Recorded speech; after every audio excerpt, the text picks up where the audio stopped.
ರಾಜ್ಯದ ಜನರಿಗೆ ಎಲ್ಲಾ ಭಾಗ್ಯಗಳನ್ನ ಕೊಟ್ಟೆ, ಆದ್ರೂ ನಾನು ಮತ್ತೆ ಮುಖ್ಯಮಂತ್ರಿ ಆಗಬಾರ್ದು ಅಂತ ಜನ ಹೊಟ್ಟೆ ಕಿಚ್ಚಿನಿಂದ ಸೋಲಿಸಿಬಿಟ್ರು ಅಂತ ಮಾಜಿ ಸಿಎಂ ಸಿದ್ದರಾಮಯ್ಯ ಹೇಳಿದ್ದಾರೆ. ಚಿಕ್ಕಬಳ್ಳಾಪುರದಲ್ಲಿ ಮಾತನಾಡಿದ ಸಿದ್ದರಾಮಯ್ಯ, ಬಡವರ ಪರ ಕಾರ್ಯಕ್ರಮಗಳನ್ನ ಮಾಡಿದ್ರು ನನ್ನ ಕೈ ಹಿಡಿಯದಿದ್ರೆ ಇನ್ಯಾರನ್ನ ನಂಬಲಿ? ಈ ವೇಳೆ ದೇವರನ್ನ ನಂಬಿ ಎಂದ ಮತದಾರನ ಮಾತಿಗೆ ಕೆರಳಿದ ಸಿದ್ದರಾಮಯ್ಯ, ದೇವರು ಬಂದು ಓಟ್ ಹಾಕಿಸಿದ್ನ?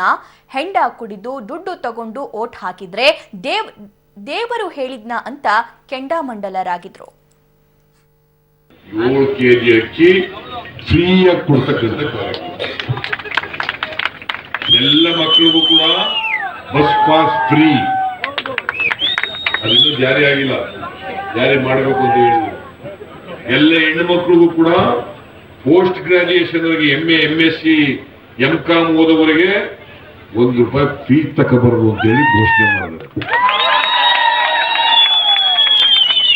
ಸಮಾಜದಲ್ಲಿರ್ತಕ್ಕಂಥ ಎಲ್ಲ ಬಡವರಿಗೂ ಕೂಡ ನ್ಯಾಯ ಸಿಗ್ತದೆ. ಇಷ್ಟೆಲ್ಲ ಮಾಡಿದ್ರು ಕೂಡ ಜನ ಹೊಟ್ಟೆ ಕಿಚ್ಚಿದ ಸಿದ್ದರಾಮಯ್ಯ ಇನ್ನೊಂದು ಸಾರಿ ಮುಖ್ಯಮಂತ್ರಿ ಆಗಬಾರದು, ನನ್ನೇ ಸೋಲಿಸ್ತಾರೆ. ಗೊತ್ತಾಯ್ತಾ? ನೋಡಿ, ಯಾರು ಬಡವರು ಪರವಾಗಿರ್ತಾರಲ್ಲ ಅವ್ರಿಗೆ ಯಾರು ಹೊಡೆತ ಬೀಳೋದು ಜಾಸ್ತಿ. ಗೊತ್ತಾಯ್ತಾ? ಅದಕ್ಕೆ ಯಾರಿಗೆ ಈ ಕಾರ್ಯಕ್ರಮ ಎಲ್ಲ ಮಾಡಿದೀವಲ್ಲ, ದಲಿತರು, ಹಿಂದುಳಿದವರು, ಅಲ್ಪಸಂಖ್ಯಾತರು, ಎಲ್ಲಾ ಜಾತಿ ಬಡವರು, ಅವರೇ ನಮ್ ಜೊತೆ ಇಲ್ಲಿ ನಿಲ್ದೇ ಹೋದ್ರೆ ನಾವ್ ಇನ್ಯಾರು ನಂಬ್ಕೊಳ್ಬೇಕ?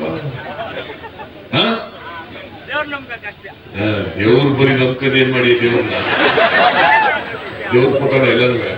ದೇವ್ರು ಯಾವಾಗ ನಂಬಬೇಕು ಅಂದ್ರೆ ಕೊನೆಗೆ ಕೆಳೆಯಲ್ಲಿ ನಮ್ ಪ್ರಯತ್ನ ಮಾಡ್ಬಿಟ್ಟು ಆಮೇಲೆ ನಂಬ್ಕೋಬೇಕು. ದೇವ್ರು ಬಂದು ಓಟ್ ಹಾಕ್ಸಿ